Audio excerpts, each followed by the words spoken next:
El artículo 18 de la Constitución nos da derecho a estar informados e informar sin censura, sin reservas y con responsabilidad. La investigación periodística nos permite encontrar evidencias para sacar a la luz verdades ocultas.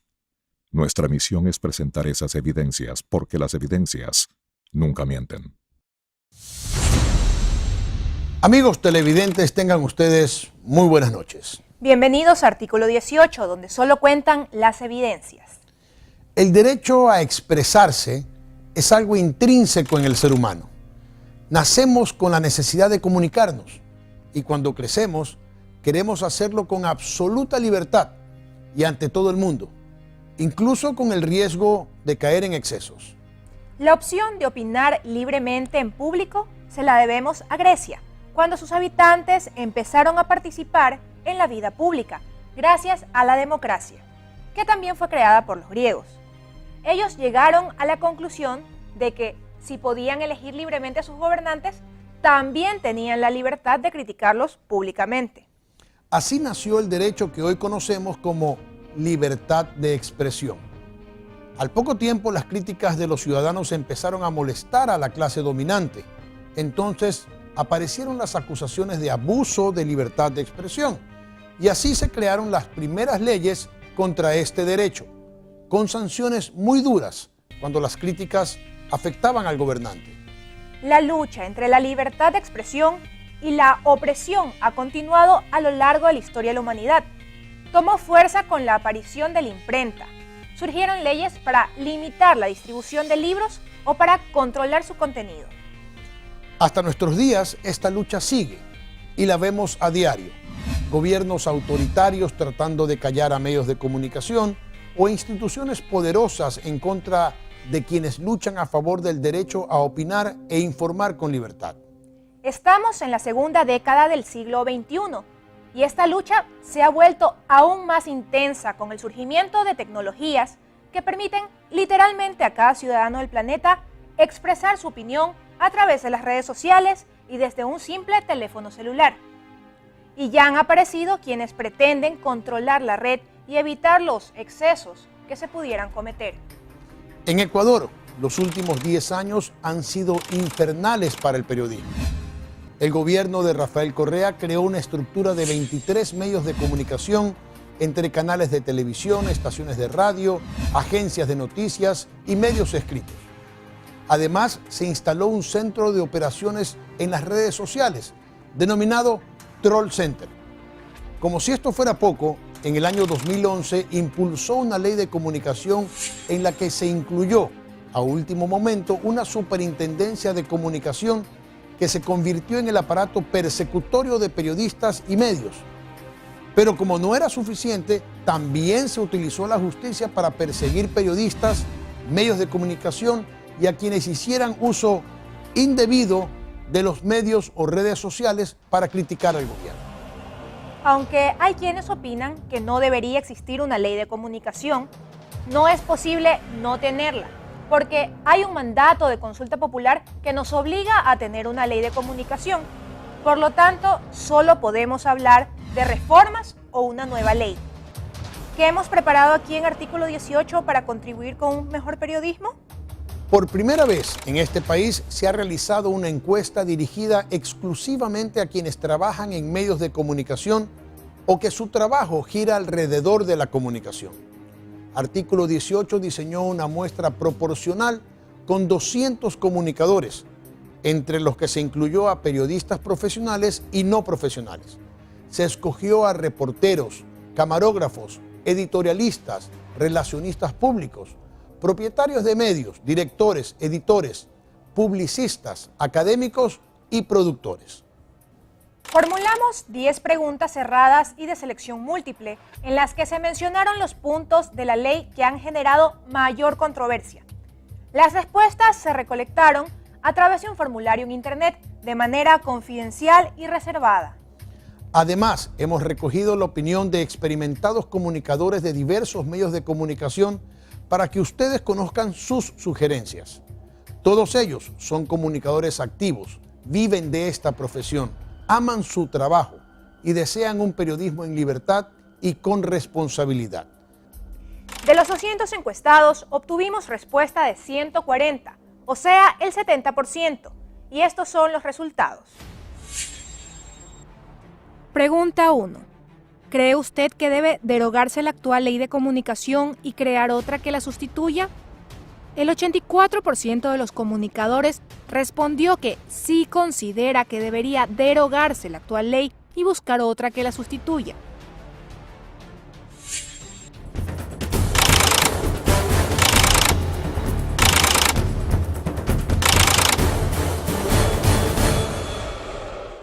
Quisiera pensar que la nueva ley de comunicación, porque se ha prometido revisar la actual, va a corregir o a evitar que se cometan este tipo de excesos que tanto perjuicio nos causaron a los periodistas, tanto perjuicio fue para nosotros los periodistas como para la sociedad común, en general, para la ciudadanía.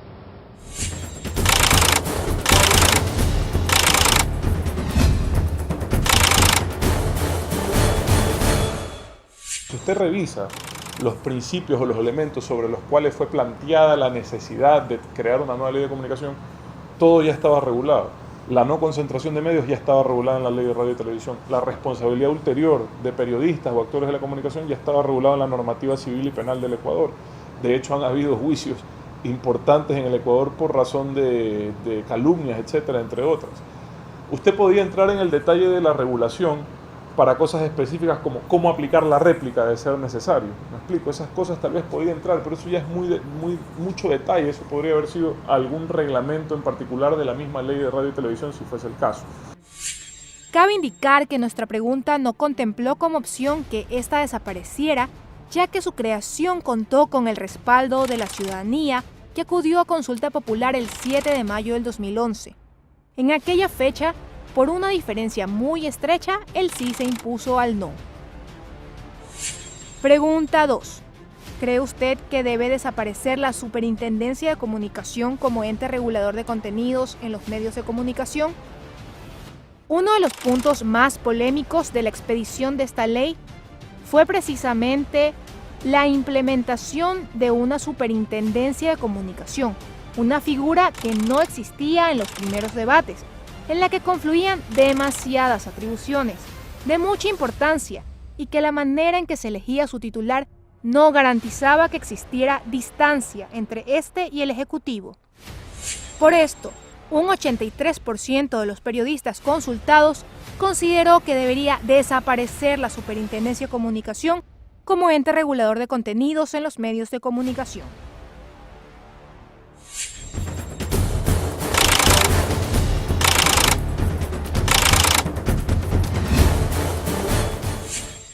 La ley de comunicación es la que tiene que desaparecer. Yo ni siquiera estoy de acuerdo con las reformas a la ley de comunicación, porque el momento que el gobierno, cualquier gobierno de turno, lo dijo el presidente Lenín Moreno y eso no me gustó, que hay una ley de comunicación pero no la estamos usando, dice. Ahora las aguas se han calmado, no la estamos usando. O sea, una ley tiene que depender del hígado del gobernante. O sea, viene un gobernante beligerante como Correa, ¿no? Usa la ley de comunicación y nos quiebra a todos los medios de comunicación, pues. Porque es verdad, aquí no ningún medio, el gobierno no ha cerrado ningún medio utilizando la ley de comunicación, pero sí le ha afectado económicamente con las multas onerosas que ha puesto la Supercom.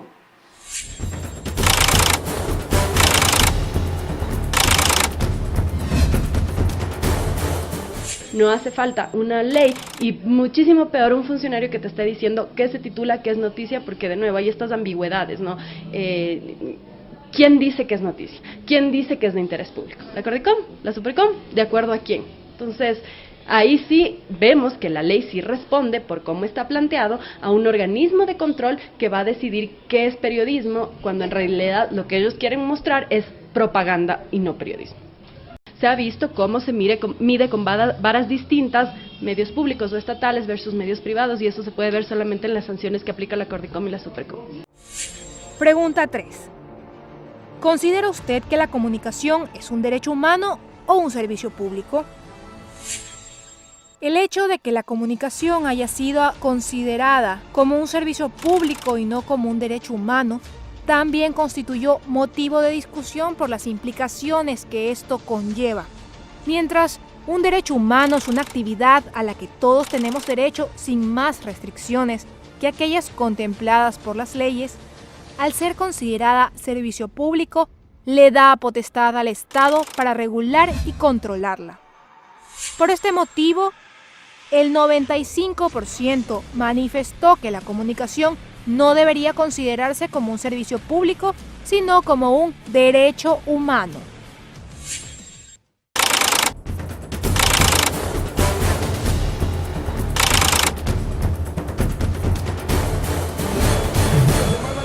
Se fue de calle largo para un asiduo cliente de este dudoso premio.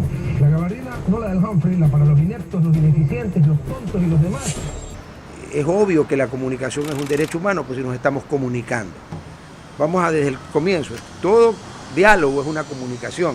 Ahora, si vamos a hablar de comunicación social, para que no se pongan bobos lo que sabemos, entonces vamos a hablar claro, es un derecho humano. Servicios públicos. Cuando yo era chico, servicios públicos eran los baños que había en distintas partes de Guayaquil para que las personas a las que les cogía una necesidad en la calle tengan donde ir. A eso se le llamaba servicio público en mis tiempos. Ahora la quieres pulir. El servicio público, sí, el servicio de agua potable, que se pueda beber, es un servicio público. El servicio de energía eléctrica es un servicio público. La telefonía es un servicio público. Yo nunca logré entender cómo alguien que no esté completamente entontecido o que siga órdenes sin pensar pueda creer que la comunicación que la comunicación social, o sea, a lo que nos referimos, de lo que estamos hablando, sea un servicio público. Es un derecho humano. De hecho, esta fue la pregunta que tuvo el mayor porcentaje de comunicadores de acuerdo con una respuesta. Pregunta 4. ¿Está usted de acuerdo con que quienes ejercen la actividad de comunicación deben tener un título académico? Al consultar si consideran que quienes ejercen actividades de comunicación deben contar con un título académico que los faculte, el 71% respondió que sí está de acuerdo, mientras que un 29% considera que no lo ven indispensable. Todo lo que es periodismo investigativo tiene que ser llevado a cabo por gente que tenga una formación de investigación periodística, por tanto tienen que ser profesionales de investigación periodística. Todo lo que sea, en mi opinión, periodismo de análisis económico, debe de ser por gente que sepa economía, no gente que sepa periodismo. Tiene que ser por gente que sepa economía, tiene que ser economistas, no periodistas. Porque los periodistas, que yo recuerde, en ninguna facultad de periodismo enseñan economía, ¿no? No, por encimita, ¿no es cierto? Y cuando estamos hablando de temas jurídicos, abogados. Porque que yo recuerde, en las facultades de periodismo si te enseñan un medio barniz de cosas elementales de derechos, bastante. Porque esa no es la especialidad. Para eso sí, por supuesto que tiene que ser especialistas. Ahora, para opinar, o sea, por ejemplo, para entrevistar, ¿no? Necesita sentido común, necesita saber conversar, porque una entrevista es una conversación con cámara, con micrófonos, si es televisión, con micrófonos, si es radio, con grabadora, si es, en mis tiempos era medio escrito, pero nada más. Ahora, para investigar, sí, obviamente. Una persona que no tiene ninguna idea de los rudimentos de la investigación, peor aún de una investigación tecnificada.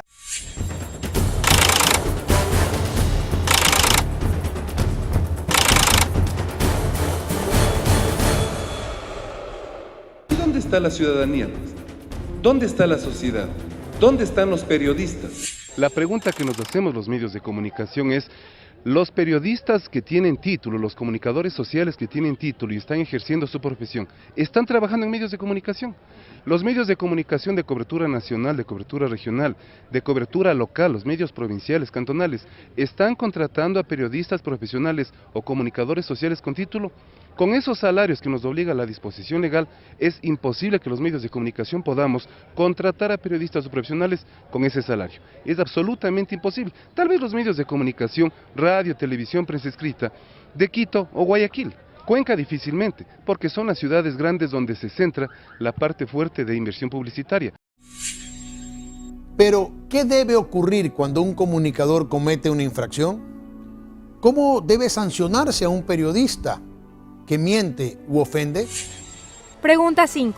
Cuando un periodista, comunicador o dueño de un medio de comunicación hace uso indebido de su actividad, como por ejemplo mentir, ofender, agredir injustificadamente, imputar falsamente, etc., y esto es debidamente comprobado ante un juez o una autoridad competente, ¿cuál cree usted que debería ser la sanción?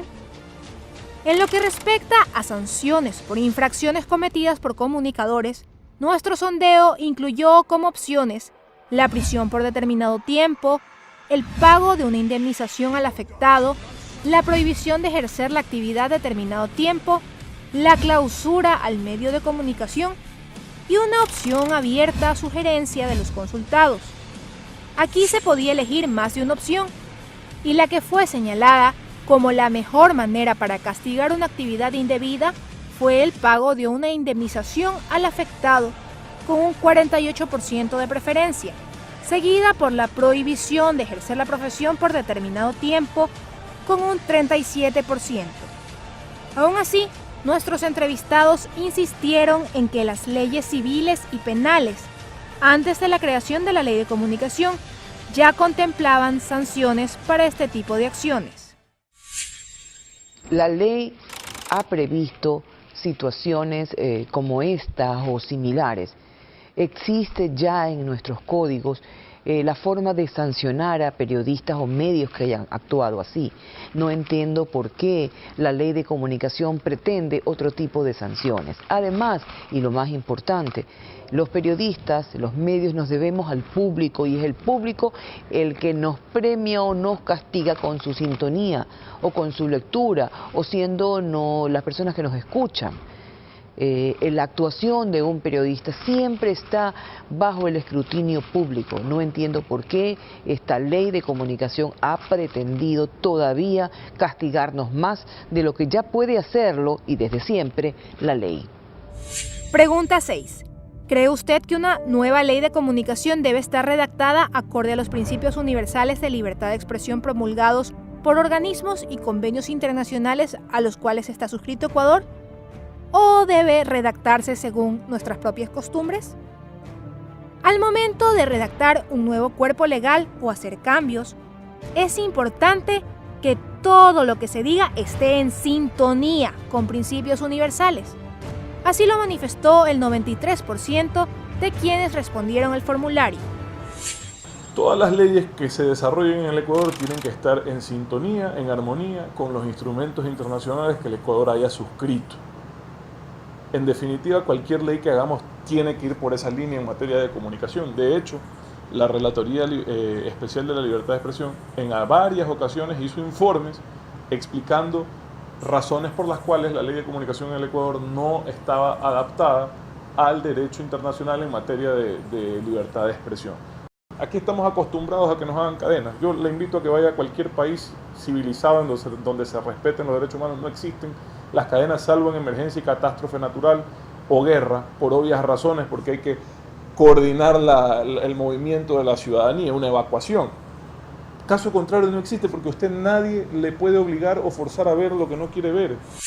Y es que recordemos que la vigente Ley de Comunicación enfrentó 3 demandas de inconstitucionalidad, ya que su contenido no está en sintonía con convenios internacionales suscritos por Ecuador, como la Declaración Universal de Derechos Humanos, la Declaración Americana de los Derechos y Deberes del Hombre, la Convención Americana sobre los Derechos Humanos o Pacto de San José, la Declaración de Principios sobre Libertad de Expresión de la CIDH, la Carta Democrática Interamericana y la más reciente Declaración de Chapultepec. En el año 2009 se presentó el primer proyecto de ley de comunicación, yo estaba en la asamblea, por el PRIAN en ese tiempo, y no solo saltamos nosotros, los de oposición, sino que saltó medio bloque de país, y se devolvió el mamotreto. Pregunta 7. ¿Cuáles de estos conceptos de la actual ley de comunicación deben mantenerse y cuáles deben desaparecer según su criterio? En este punto, sobre qué conceptos deberían mantenerse y cuáles desaparecer, la figura del linchamiento mediático fue la única que los comunicadores votaron por su desaparición con un 80%. El linchamiento mediático es una barbaridad jurídica. una barbaridad, porque para que sea o existe el linchamiento debemos concertar usted, yo y otra persona más, hacerle daño a alguien o a un tercero a través de un medio de comunicación. Entonces, para eso deben existir grabaciones, deben existir testigos, deben ir a declarar los 3 que supuestamente conspiraron para hablar mal de esta persona. O sea, esto es un adefesio que se creó, ¿sí?, por los asambleístas, porque eso ni siquiera estaba en la consulta popular. ¿Quién va a usar el linchamiento mediático? Los funcionarios públicos. Y ya está pasando con Augusto Espinosa, con el exministro de Educación, que ahora es asambleísta, que estaba obligado a dar explicaciones sobre lo que había pasado con la violación de los niños en las escuelas públicas y también privadas, porque el sistema de educación es para todos. Sin embargo, ahora cuando se hace el seguimiento de la noticia, que es lo que los periodistas tenemos que hacer, y él no ha dado la cara, entonces, hablar de eso toda la semana, él considera que es un linchamiento mediático. ¿Quién se ha concertado para hacer eso? Los consultados en el sondeo señalaron que los conceptos que deben mantenerse son el derecho a la réplica con una popularidad del 94%, seguida de la verificación de información con un 94% también, la contrastación con un 86% y la reserva de la fuente con un 91%. Temas como la contrastación, el equilibrio, la verificación deberían ser principios básicos del periodismo. No creo que debe haber una ley que te esté diciendo esto se hace o no se hace. Eso debería estar autorregulado por los propios periodistas, porque no creo que los periodistas, al menos si tenemos ética, no hace falta una ley que nos diga, bueno, anda, busca la otra versión. Eso lo hacemos de todas maneras sin necesidad de una ley. El tema que mencionabas hace un rato de la rectificación obligatoria, bueno, pues si es que metes la pata, está bien que rectifiques, pero no a los extremos que hemos llegado, en que un funcionario te dice, titulas de esta manera, te mandan los bloques enteros en primera página de cómo debe ir tu noticia, te dicen cómo debe estar enfocado tu tema, cuando en realidad no son ellos quienes para decir qué. Pregunta 8. ¿Cree usted que debe mantenerse o eliminarse el concepto de coautoría o corresponsabilidad de los directivos de los medios de comunicación en los casos de opiniones expresadas a través de columnas o espacios editoriales o de opinión? A decir del 70% de la muestra, el concepto de coautoría o corresponsabilidad de los directivos en los medios de comunicación con las opiniones expresadas en columnas o espacios de opinión debería eliminarse.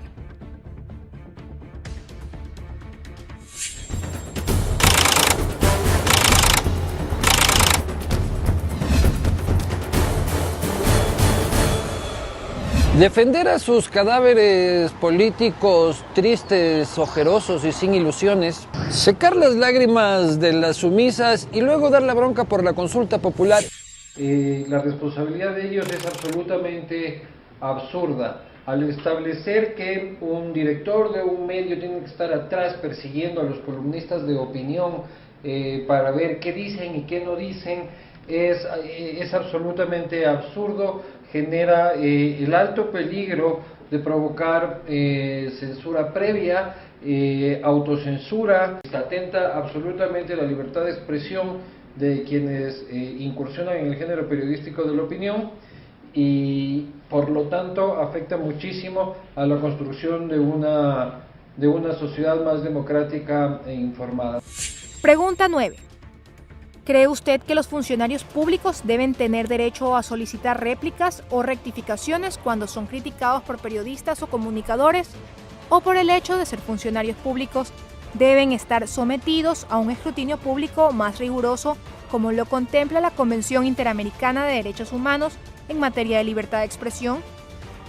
Quizás una de las prácticas que más se pudo experimentar durante los últimos 4 años fue el abuso de la réplica o rectificación por parte de funcionarios públicos, incluso utilizando tales espacios para publicar propaganda pura, en lugar de enmendar errores o imprecisiones.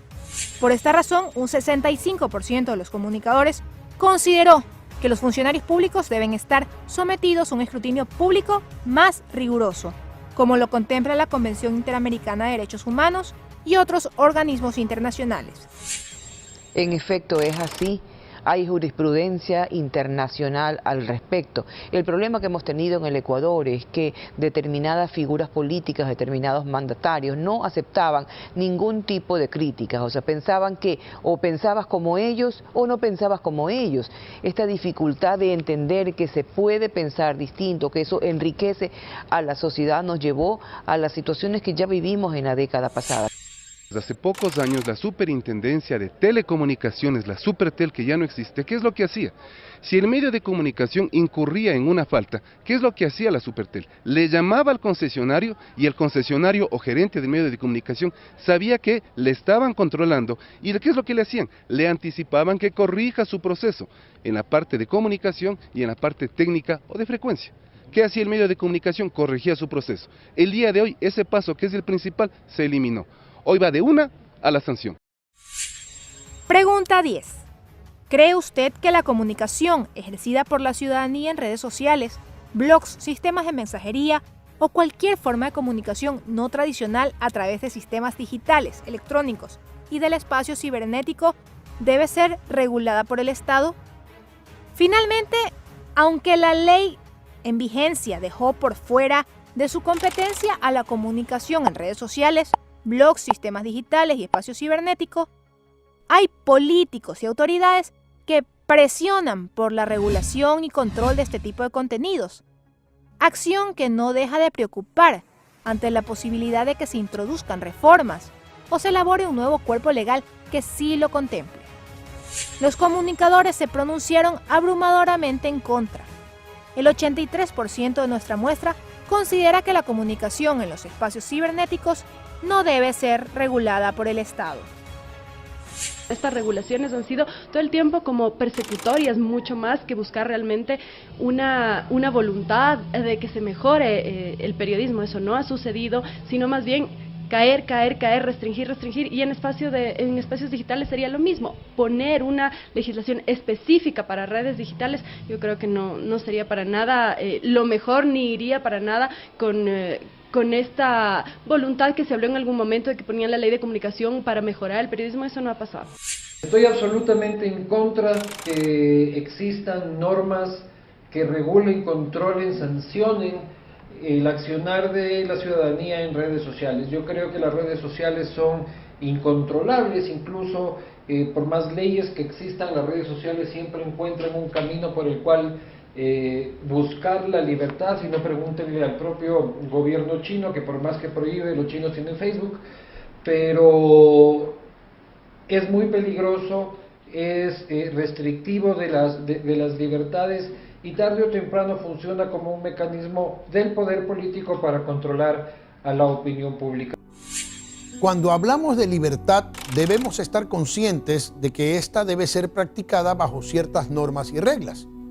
Los comunicadores no nos olvidamos de aquello de mi derecho termina donde empieza el tuyo. Por eso hay leyes de convivencia y conocemos muy bien que así como no debemos causar daño físico a nadie, tampoco debemos causar daño moral. Los ecuatorianos queremos tener una información de calidad y para ello es importante que quienes la proporcionan tengan libertad para hacerlo. Será la ciudadanía la que sepa distinguir entre quienes mienten y quienes dicen la verdad.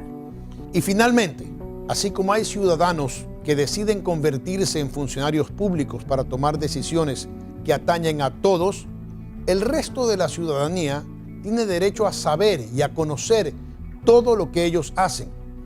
Al fin de cuentas, ellos los eligieron y es su dinero el que les paga el sueldo.